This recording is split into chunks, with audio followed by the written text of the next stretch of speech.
Good morning, brothers and sisters. Today we celebrate the third Sunday of Lent. The Healing Eucharist Incorporated and the SVD Secretariat for Social Communications, in cooperation with ABS-CBN, the Philippine Daily Inquirer, Pagoda Philippines Incorporated, RCBC Discartec, and Balikbayan Handicrafts celebrate with you this Holy Mass. Our Mass presider is Reverend Father Glenn Paul Gomez, SVD. We now begin our celebration.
So we now consciously connect our own self with our personal God as we say, in the name of the Father, and of the Son, and of the Holy Spirit. Amen. The grace of our Lord Jesus Christ, and the love of God, and the communion of the Holy Spirit be with you all. And with your spirit. So we are connected, gathered, not only in the name of God, but we are here gathered as one family, kapamilya. At nandito po tayo sa Diocesan Shrine of Jesus, the Divine Word, as we celebrate the third Sunday of Lent. And for us then to become worthy to participate in this highest form of prayer, the highest form of connection, we pause for a moment, close our eyes, bow our heads, as we say sorry for all the sins and mistakes that we have committed. We believe that our God is a very loving and forgiving God. You were sent to heal the contrite of heart. Lord, have mercy. Lord, have mercy. You came to call sinners. Christ, have mercy. Christ, have mercy. You are seated at the right hand of the Father to intercede for us. Lord, have mercy. Lord, have mercy. May Almighty God have mercy on us, forgive us our sins, and bring us to life, which is everlasting. Amen.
Let us pray. O God, author of every mercy and of all goodness, who in fasting, prayer, and almsgiving have shown us a remedy for sin, look graciously on this confession of our lowliness, that we, who are bowed down by our conscience, may always be lifted up by your mercy to our Lord Jesus Christ, your Son, who lives and reigns with you in the unity of the Holy Spirit, one God, forever and ever. Amen. The Liturgy of the Word. The Lord's gift of water reminds us of the life-giving water that Jesus speaks of in the Gospel. May we drink from the rock, who is the Lord Jesus, who accompanies us in our journey. The first reading.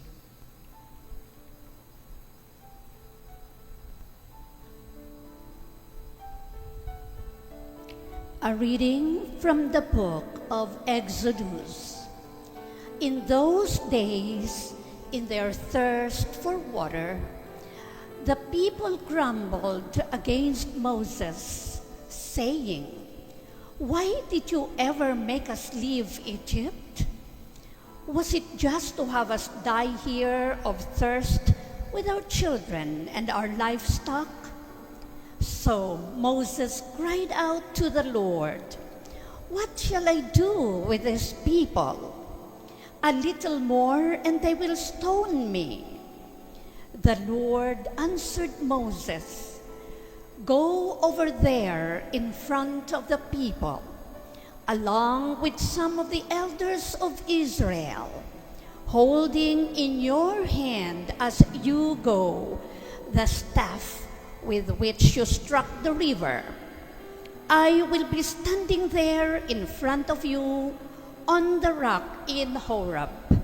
Strike the rock, and the water will flow from it for the people to drink." This Moses did in the presence of the elders of Israel.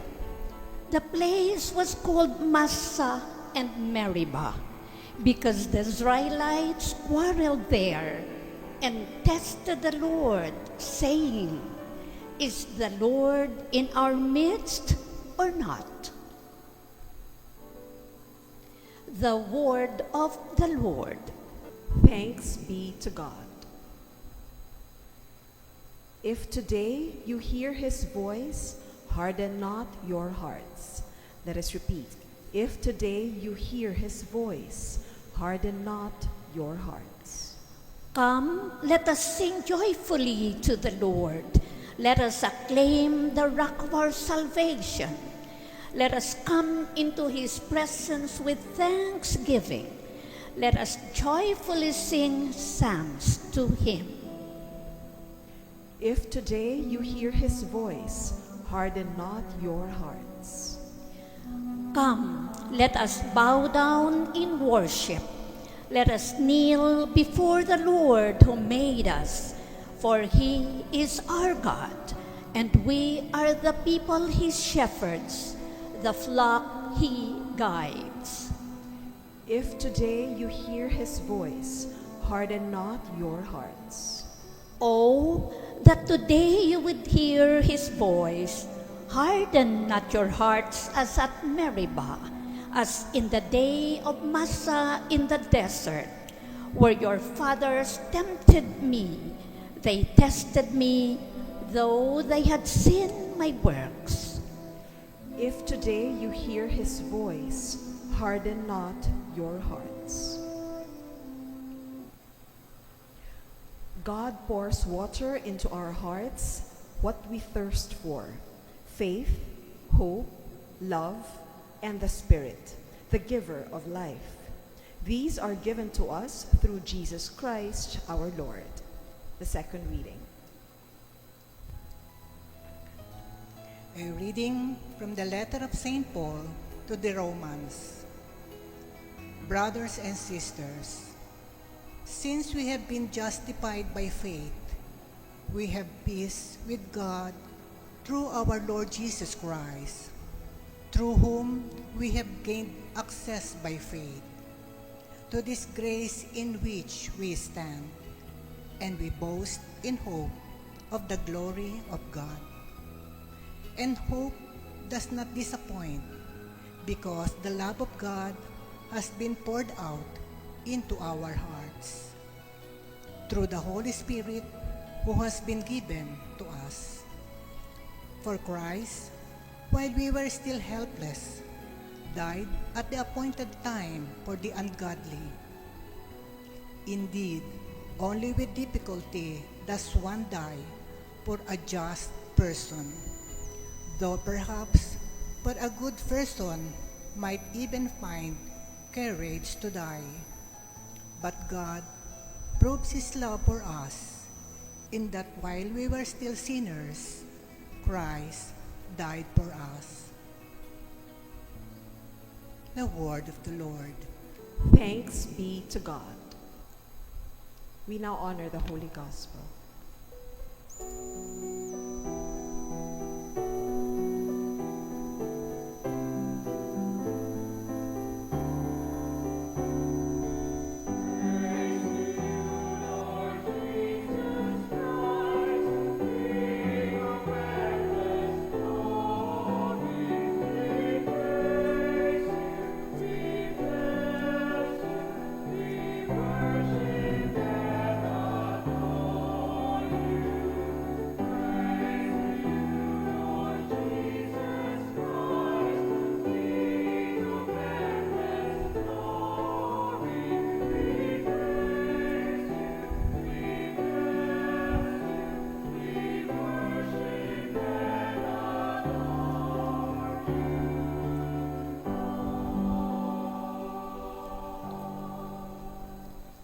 The Lord be with you. And with your spirit. A reading from the Holy Gospel according to John. Glory to you, O Lord. Jesus came to a town of Samaria called Sychar, near the plot of land that Jacob had given to his son Joseph. Jacob's well was there. Jesus, tired from his journey, sat down there at the well. It was about noon. A woman of Samaria came to draw water. Jesus said to her, "Give me a drink." His disciples had gone into the town to buy food. The Samaritan woman said to him, "How can you, a Jew, ask me, a Samaritan woman, for a drink?" For Jews used nothing in common with Samaritans. Jesus answered and said to her, "If you knew the gift of God, and who is saying to you, 'Give me a drink,' you would have asked him, and he would have given you living water." The woman said to him, "Sir, you do not even have a bucket, and cistern is deep. Where then can you get this living water? Are you greater than our father Jacob, who gave us this cistern and drank from it himself with his children and his flocks?" Jesus answered and said to her, "Everyone who drinks this water will be thirsty again. But whoever drinks the water I shall give will never thirst. The water I shall give will become in him a spring of water welling up to eternal life." The woman said to him, "Sir, give me this water so that I may not be thirsty or have to keep coming here to draw water. I can see that you are a prophet. Our ancestors worship on this mountain, but you people say that the place to worship is in Jerusalem." Jesus said to her, "Believe me, woman, the hour is coming when you will worship the Father neither in this mountain nor in Jerusalem. Your people worship what you do not understand, We worship what we understand because salvation is from the Jews. But the hour is coming and is now here when true worshipers will worship the Father in spirit and truth. And indeed, the Father seeks such people to worship Him. God is spirit, and those who worship Him must worship in spirit. The woman said to him, I know that the Messiah is coming, the one called the Christ. When He comes, He will tell us everything. Jesus said to her, I am He, the one speaking with you. Many Samaritans of the town began to believe in Him. When the Samaritans came to Him, they invited Him to stay with them, and He stayed there for 2 days. Many more began to believe in Him because of His word. And they said to the woman, we no longer believe because of your word, for we have heard for ourselves, and we know that this is truly the Savior of the world. The Gospel of the Lord. Praise to you, Lord Jesus Christ. Isa pong mapagpalang umaga sa inyong lahat. Purihin po natin ang Panginoon. So ito nga po, tayo ay nasa 3 linggo na ng Kwaresma, 3rd Sunday of Lent. Ang bilis po ng panahon. Una, we pray for peace. Let us pray to the Lord. We pray for the leaders of nations. Alam po natin ang nangyayari ngayon. Ang US, Israel, binomba ang Iran. Ang Iran naman gumante. At isinama naman ang mga alam niyang close sa Israel at US. Kaya dyan sa UAE, na maraming Pilipino, dyan sa Bahrain, sa Kuwait, at pati na rin sa Saudi. So we pray for peace. At ganun po, isama na rin ang ating bansa na magkaroon din ng tunay na kapayapaan at pagkakaisa dito sa Pilipinas. So Lent, ang Tagalog natin ay Kwaresma. Alam naman natin Espanyol yan. At saan nagmula? 40. Kaya tingnan nyo po yung katabi nyo. Nakailang 40 na ba yan? No? So, sa atin, pag sinabi natin 40, 40, life begins, di ba? At 40. Eh, nung unang panahon nga, pati yung manok na maliliit, yung mga chicks, 40 days. Pero ngayon, Ma'am Digna, Ma'am Chit, di ba, ngayon ay 28 days na lang. No, kaya pababa ng paba. Anyway, ito po, ibig lang sabihin, itong 40 days ng Kwaresma, mayroong himala na pwedeng pwedeng mangyari. Ano kaya yung himala, Tita Linda? No? So sabi, pwedeng magbago within 40 days. Amen? So one time, eto na, Father, di ba may sinasabi kang experiment ng ginawa ng NASA? Ito ngayon, scientific.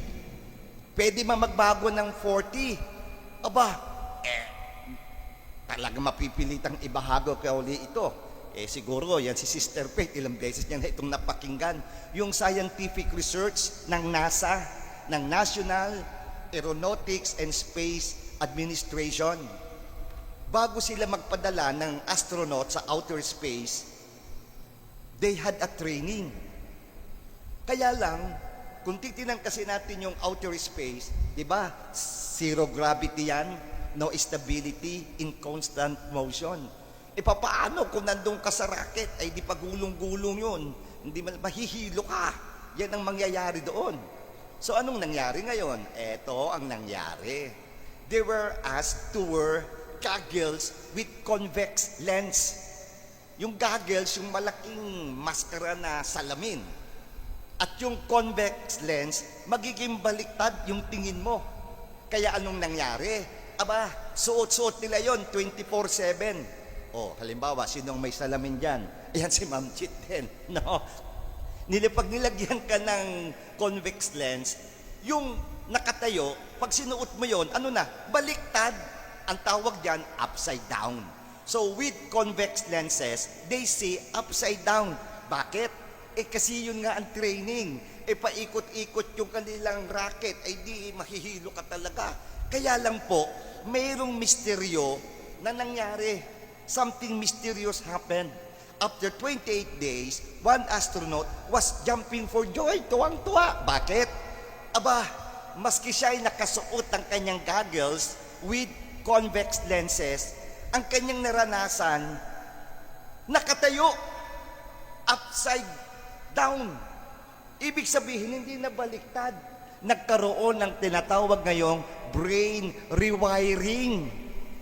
Anong ibig sabihin yon? Ito yung brain rewiring. After 27, 28, 29, 30 days, all the astronauts, ano nangyari? Experience the same. So, yung baliktad na dahil mayroon silang convex lenses, abay nakatayo na. Ito ay right side up. Amen. Kaya hindi na nahihilo ang mga astronauts. Ganun pala yun. Nag-adjust mismo. Ano ang lesson? If our brain could do that, how much more the God within us? Ano't higit ang Diyos na nasa sa atin? God could easily readjust our perception of things. Amen? Kaya pala yung mga mali, pwedeng ayusin ng Diyos at itama. Kaya naniniwala tayo sa himala. Pwedeng magbago. Hindi lang 40 days, sa 26 days, pwede na tayo magbago. So God, in His infinite love and mercy, could make the upside down, nakabaliktad, into right side up. Amen. Pwedeng magbago ang lahat. At ito ang connection sa Kwaresma. Lent is a spiritual journey. Isa rin paglalakbay. Hindi lang papunta sa buwan, sa Mars, kundi spiritual journey, isang spiritual na paglalakbay at saan tayo papunta? Sa langit. Kaya pinahan lang po ninyo ang inyong katabi. Makakarating ba sa langit yan? Aba, diba? Ang galing, ano? So ito ngayon, sa langit tayo patungo. At ang simbahan at ang Diyos, siyempre, ano ang gusto ng Diyos? Ang minimithi ng Diyos, ni Jesus, ng Banal na Espiritu Santo, ang ating amang nasa langit, ay ang paghilom at kaligtasan ng sangkatauhan. Amen? Very clear. Kaya tayo mga Katoliko, tayo mga Kristiyano, ang ating Diyos ay nakiisa. He participated in human history. Bakit? Gusto ng Diyos na magbago ang sanlibutan. Sa dami ng pagsubok na nangyayari sa buhay, ito nga nangyayari ngayon, yung gera na yan, at yung nangyayari sa ating bansa. Pag tayo ay talagang nakatuon sa Diyos, nakaugnay sa Kanya, may himalang mangyayari, may himalang positibong mangyayari. Balikan po natin yung 2 linggo ng Kwaresma. Ano nga ang unang linggo ng Kwaresma, Tita Linda? Tama, temptation of Jesus. Amen. Yung pangalawa, manchit. Tama na naman, transfiguration. Amen. At simple lang ang mensahe. Pwedeng magbago. Kaya yung ating cameraman dyan, si Gali. Gali, may pag-asa ka pa. Pwede kang magbago. Ganun, no? Kaya ngayon, eto, meron kasing conflict. May tension. Tension between light and darkness. Anong ibig lang sabihin? Saan mo gusto? Di ba? The choice is ours. God gave us the free will to decide. Siyempre tayo, alam natin kung saan tayo. Kay Kristo tayo. Amen? At siya ang magbibigay ng tunay na solusyon sa ating buhay.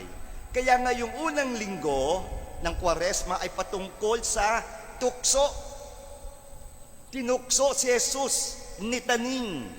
Ano yung unang tukso? Turn stone into bread. At sabi nila, this is the temptation of money. Pangalawang tukso, throw himself down. Sabi ni Taning kay Jesus, Ikaw naman ay sasagapin ng mga anghel. Ano yan? Temptation of fame. Pangatlong tukso, bow down, worship me. Sabi ni Satan kay Jesus, nako, temptation of power. Jesus did not give in to temptation. At ngayon, ang daming kababaihan dito. Maling sabihin, kayo mga babae, tukso. Hindi. Mamaya, malalaman natin na hindi tukso ang mga kababaihan. So ngayong Kwaresma, within 40 days, experience conversion. Yan ang hamon sa ating lahat. Anong ibig sabihin?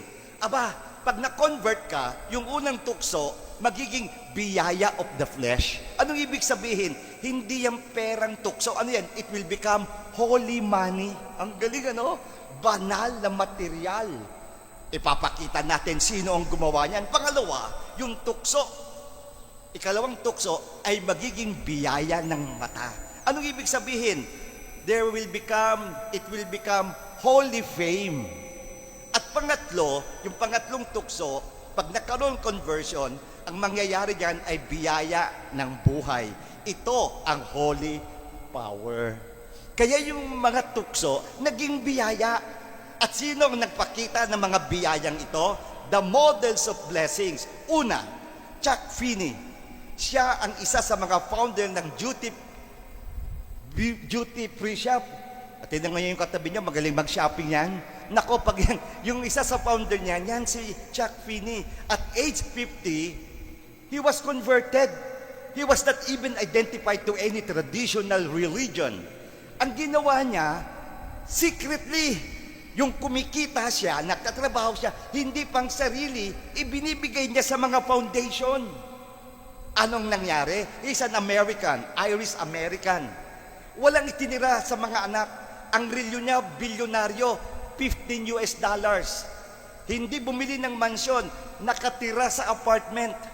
Hindi bumili ng mga limousine magandang magagarang sasakyan, panay lang ang taxi. Iniwan niya. At 3 years ago, Chuck Finney died. And he was the one who showed that money could be holy. At yun po ang kahalagahan ng pagbabahagi ng material na bagay. Money became holy. Pangalawa, sikat na sikat. Sino siya? Our own Saint John Paul II. Anong ginawa niya sa kanyang kasikatan? Ginamit niya na ilapit ang mga tao sa Diyos, lalong-lalo na ang kabataan. He was the one who founded World Youth Day. Kaya yung kanyang kasikatan, iginamit upang mailapit ang mga tao, lalong-lalo na ang kabataan sa Diyos. At panghuli, lalo na ngayang power sa Switzerland. He is the patron saint of Switzerland, Saint Nicholas de Flue. May asawa siya, may 10 siyang anak. He was a judge, he was a military leader. But after serving his family, serving his town, his country, naging monk, and he became a saint. Kaya ang money, ang fame, ang power ay naging kasangkapan, naging banal. Last Sunday, second Sunday naman, ang ganda rin. Dapat we should be meditating, reflecting on the sufferings, the death of Jesus. How come every second Sunday of Lent, the theme is about transfiguration? Tingnan nyo nga po ang inyong katabi. Nagbabagong anyo na ba? Ayun, yung aking sister-in-law, si Manang Placida. Ang buhok niya naging ginto na. Bay, naging bland. Grabe. Nagbago. External. Pero yung nangyari kay Jesus sa tuktok ng bundok, yung kanyang mukha at ang kanyang suot ang nagbago. Yan si Sister Faith. Kasama natin Sister Rose. Ma'am Chit, no? Ilang beses na nating narating ang lugar na ito. And literally, where Jesus transfigured, ang sarap hawakan. Ano naman ang kahalagahan ng transfiguration sa kapanahunan ng Kwaresma? It is what? Jesus' transfiguration is His anticipation of His glory. What is the application in our life? Kung tayo, alam natin may problema tayong hinaharap, hindi ka magko-concentrate sa hirap, you will immediately anticipate the solution. Your glory. Yun ang ginawa ni Jesus. Kaya ano ang lesson? Pag second Sunday of Lent, unahan na natin ang ng pagkapanalo sa bawat pagsubok na dumarating sa ating buhay. Amen? Kaya pa may pagsubok ka bang nangyayari, sabihin mo to, kaya ko to, panalo ko dito. Kaya yan ang kagandahan. Pakisabi nga sa katabi, panalo ka na. Yan, ang galing ano? Awang kantahan mo pa, ikaw ang nag-uwagi. O diba? Hindi lang ako, pati ikaw. Amen? Yan ang kagandahan ng Transfiguration. And finally, third Sunday of Lent, ika-3 linggo ng Kwaresma, we have just heard the gospel. Mahaba nga, no? Ito ang pagkakilala ng Samaritina kay Hesukristo. At ito naman din ang kanyang paglalakbay sa pananampalataya. Ang pananampalataya ng isang Samaritana. Anong nangyari?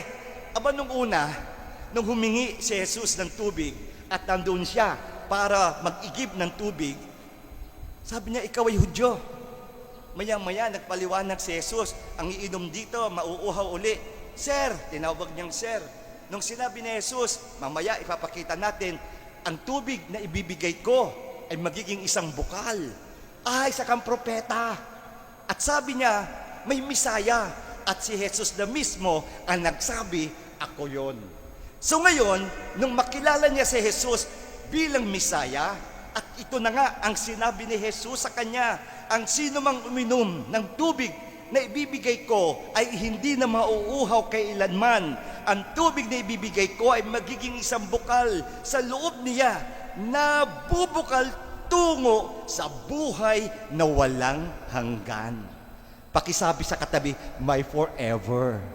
Kung sa love life, walang forever, sa buhay with Jesus, may forever. Yun ang kagandahan. Kaya nga, ito ang mensahe ng Kwaresma.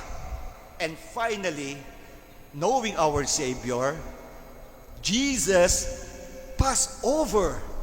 There is what we call the passing over of Jesus. Ito po yung ating Paschal Triduum, the suffering, death, and resurrection of Jesus.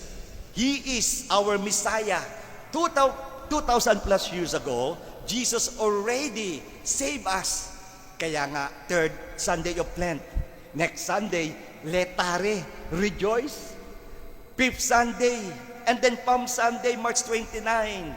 And then, how many more days of preparation? Let's continue our spiritual journey. Isang spiritual na paglalakbay patungo sa langit. Kaya ito ang ating pinaghahandaan. Mga tagasunod ni Kristo, Q&A, feel mo, feel ko. Gets mo, gets ko. Gawin mo, gagawin ko. Tumahimik tayo sa mandali. Magnilay-nilay.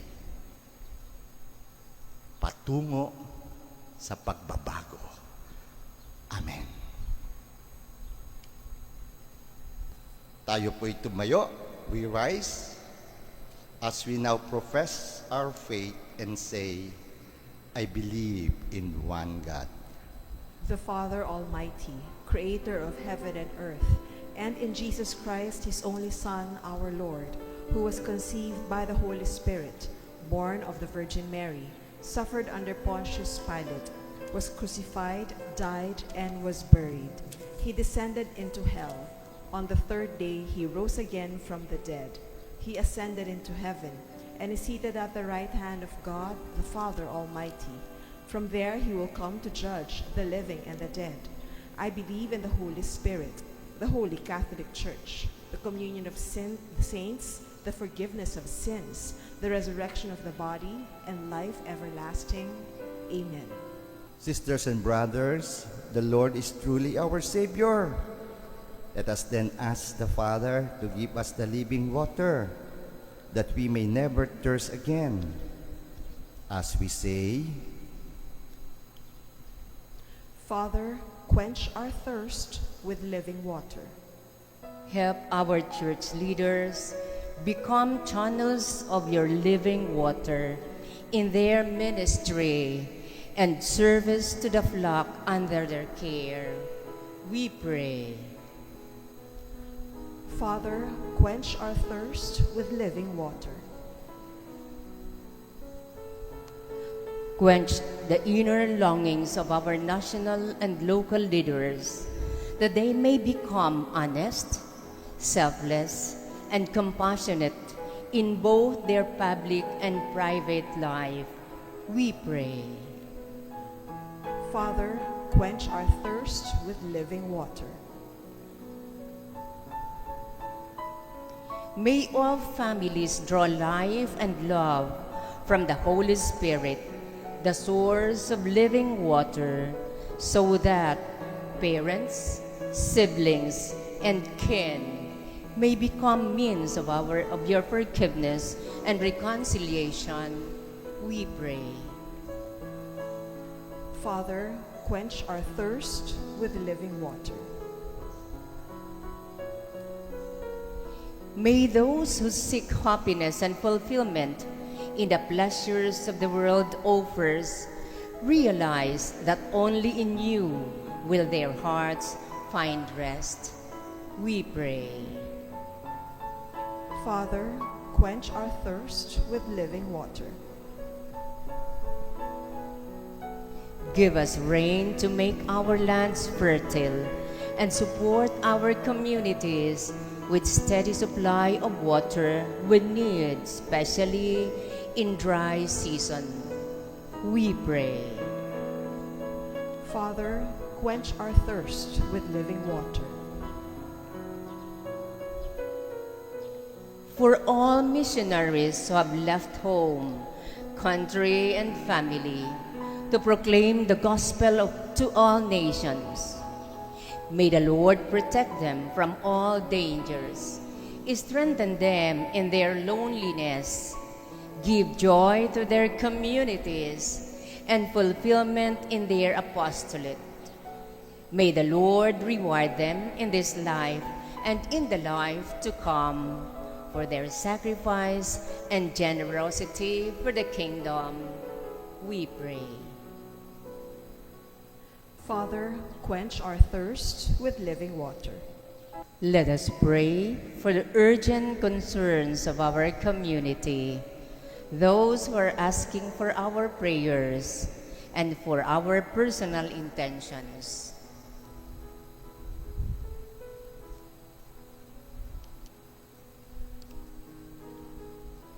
We pray. Father, quench our thirst with living water. quench our inner tears, dear Father, that we may also become channels of your grace. To Jesus Christ, our Savior and our living water. Amen. The Liturgy of the Eucharist.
So pray now, my dear friends, that is our sacrifice and our own personal intentions may be acceptable to God, the Almighty Father.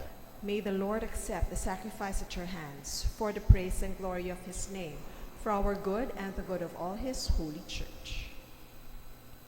Be pleased, O Lord, with these sacrificial offerings, and grant that we, who beseech pardon for our own sins, may take care to forgive our neighbor through Christ our Lord. Amen. The Lord be with you.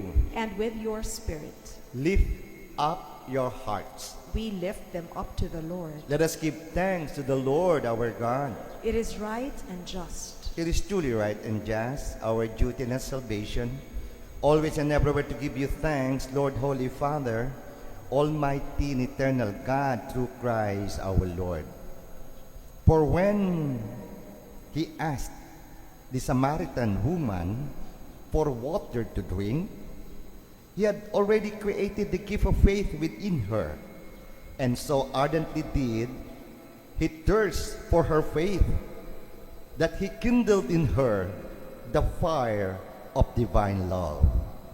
And so, too, give you thanks, and with the angels praise your mighty deeds as we acclaim.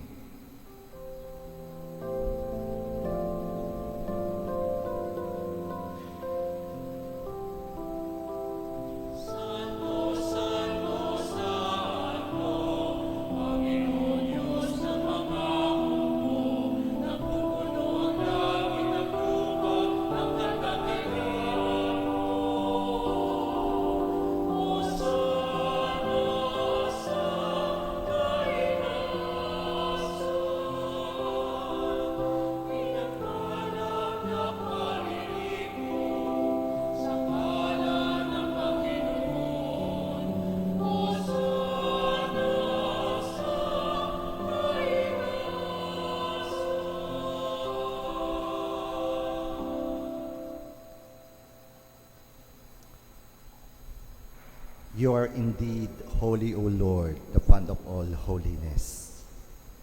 Make holy, therefore, these gifts, we pray, by sending down your spirit upon them like the dew fall, so that they may become for us the body and blood of our Lord Jesus Christ.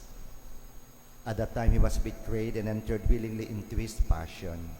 He took bread and giving thanks, broke it, gave it to his disciples, saying, "Take these, all of you, and eat of it, for this is my body, which will be given up for you."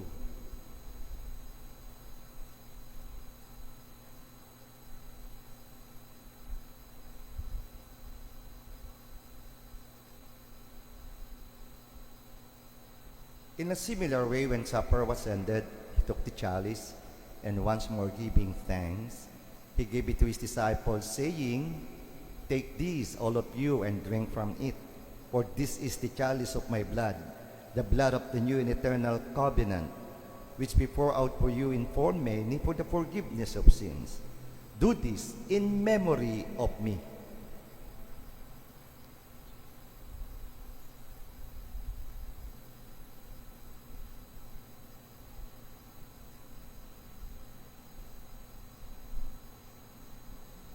The mystery of faith.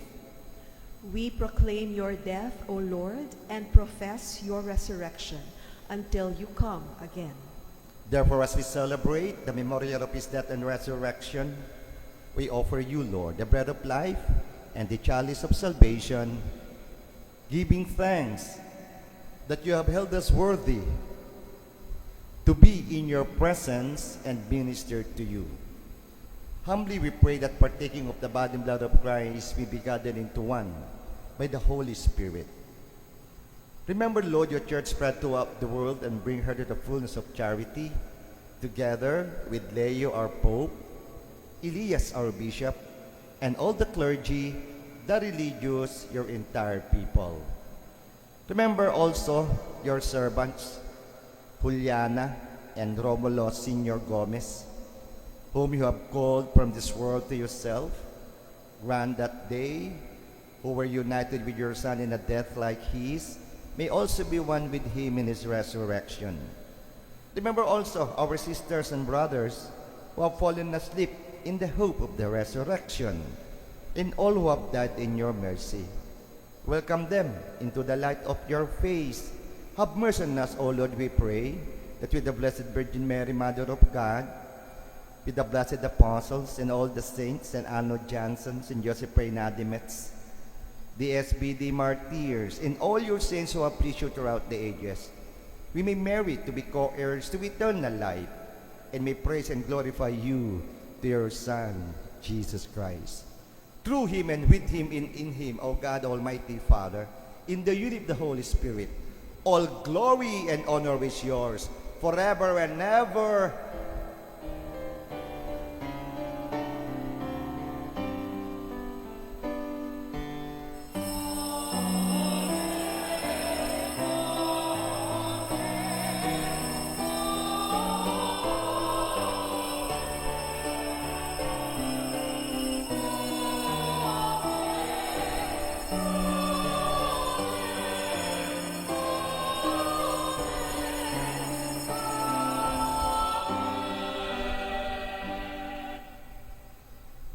The astronauts experience brain neurological rewiring.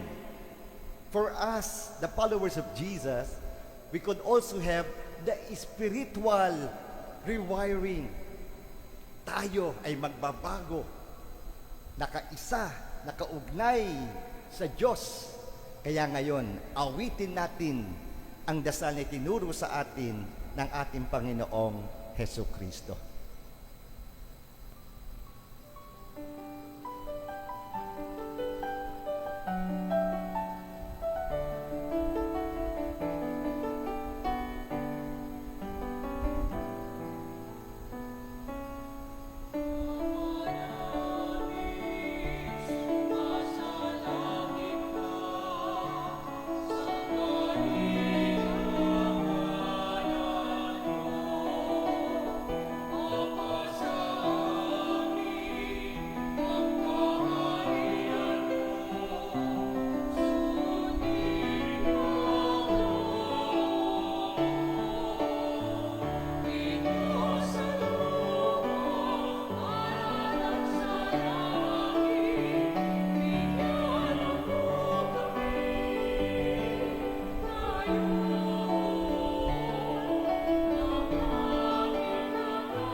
Deliver us, Lord, we pray, from every evil. Graciously grant peace in our days, that by the help of your mercy, we will be always free from sin and safe from all unnecessary distress, as we await the blessed hope and the coming of our Savior, Jesus Christ.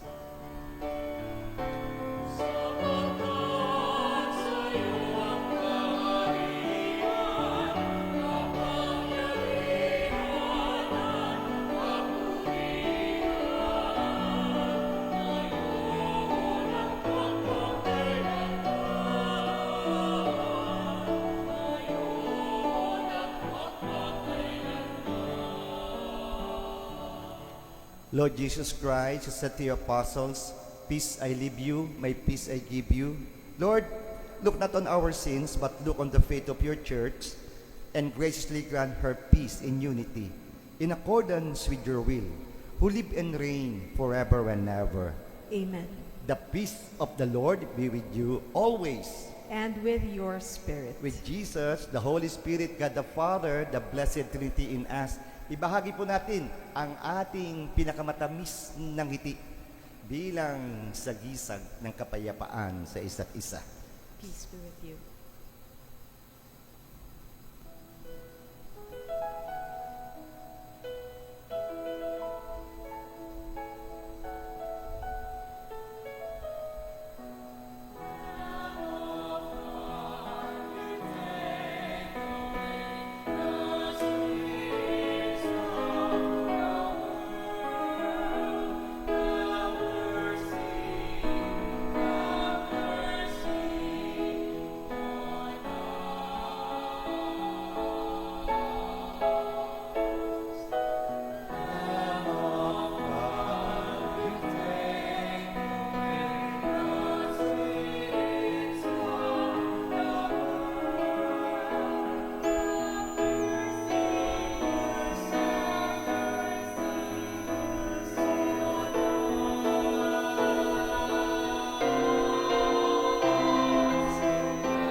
Titigan po natin ang ating mananakop, ang ating Kristo.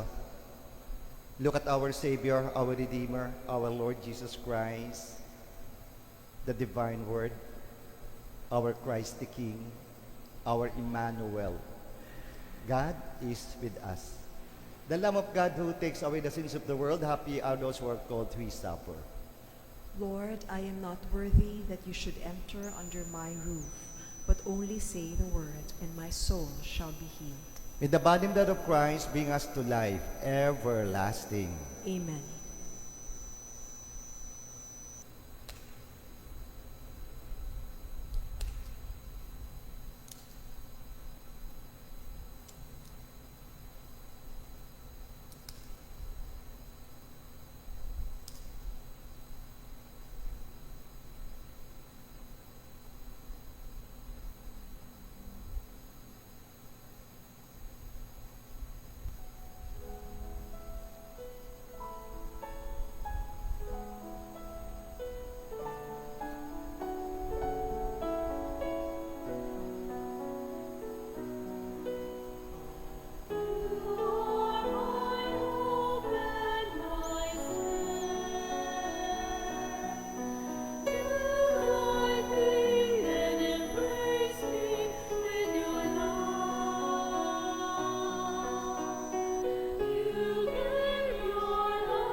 Tayo po ay tumahimik sumandali.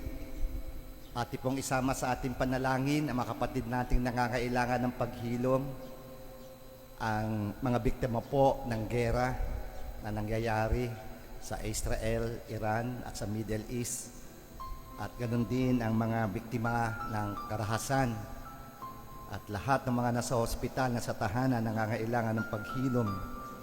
Yes, Lord, our God, you are the author of life, the restorer of our health.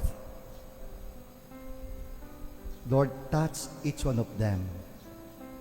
Touch them physically, emotionally, mentally, and above all, spiritually.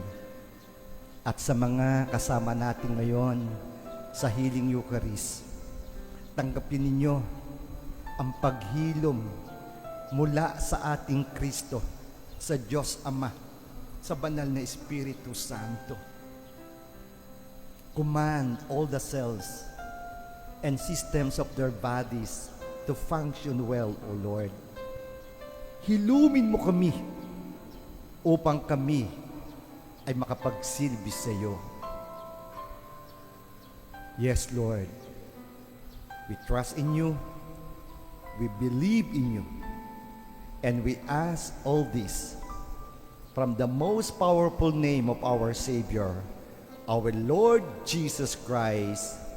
Amen. Purihin natin ang Panginoon sa paghilom sa ating lahat. So maraming salamat po sa inyong lahat, sa ating commentator, Sister Faith, and Ma'am Chit, Tita Linda, Ma'am Digna, at sa mga behind the scene natin ng ating cameraman, Gali and JC, at nandyan si Jeff, at behind the scene si Anthony, kasama rin si Jane at si Sister Lilian ng Benedictine Sister. Of course, our eldest brother, Kuya Romy, and his wife, Manang Placida. At sa inyo pong lahat, maraming salamat. Ang Healing Eucharist po ay 20 years old na. Kaya purihin natin ang Panginoon. Patuloy pa rin nagsisilbi. At siyempre, the Filipino Channel, yung mga kapatid natin na sa ibang bansa, sa Middle East, we are praying for you. Yung lahat ng may TFC dyan, nabanggit na natin palagi sa Amerika, dyan sa California, New York, at sa buong United States, sa Europe. At talaga namang patuloy po tayo na ihasik ang mabuting balita ng ating Panginoong Hesukristo. At nakakatuwa pong sabihin, ang ating pong Facebook page, Jesus Says Good News, nakarating po tayo in 28 days, 30 million views. Amen? Kaya purihin natin ang Panginoon. Patuloy na gagamitin ang media, ang social media sa paghahasik ng mabuting balita at maranasan ng mga tao ang paghilom ng ating Panginoong Hesukristo. And I would like to express our sincerest gratitude to the Most Reverend, the Bishop of the Apostolic Vicariate of San Jose, Most Reverend Pablito Martinez, Tagura SBD-DD, sa pagtanggap niya po sa aming mga workers, ang ating SBD lay partners dito sa Christ the King. Nagkaroon po kami ng pilgrimage, kaya salamat din sa Mamburao, yan po, kay Father Arnel Bilamite sa Santa Cruz, si Father Ryan Dino, dyan sa Sablayan, Father Rolly Villanueva, at dyan po, huminto rin sa Kalintaan at sa Rizal, Occidental Mindoro, at siyempre sa ating katedral sa San Jose, ang ating kura paroko, ang rektor ng katedral, Father Jojo Gatdula. At tuwang-tuwa po, at siyempre sa Kalintaan, ang ating pari rin doon, si Father Panes, no? Sa pinuntahan. Kaya kami lubos-lubos ang nagpapasalamat sa Apostolic Vicariate of San Jose. Let us pray. Manalangin po tayo.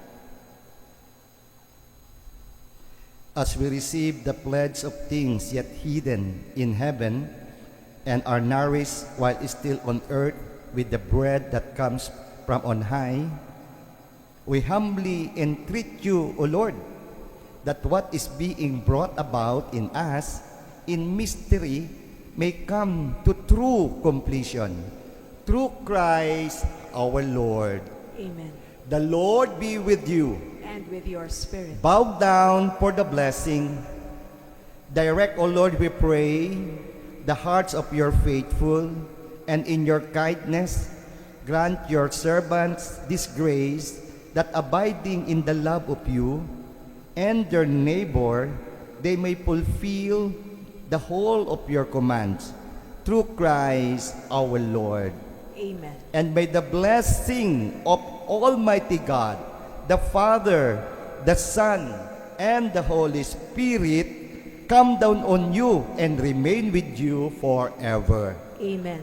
Our Eucharistic celebration has just ended, but our mission Begin. begins. Go with Jesus, go with the Holy Spirit, go with God the Father, because God goes with you.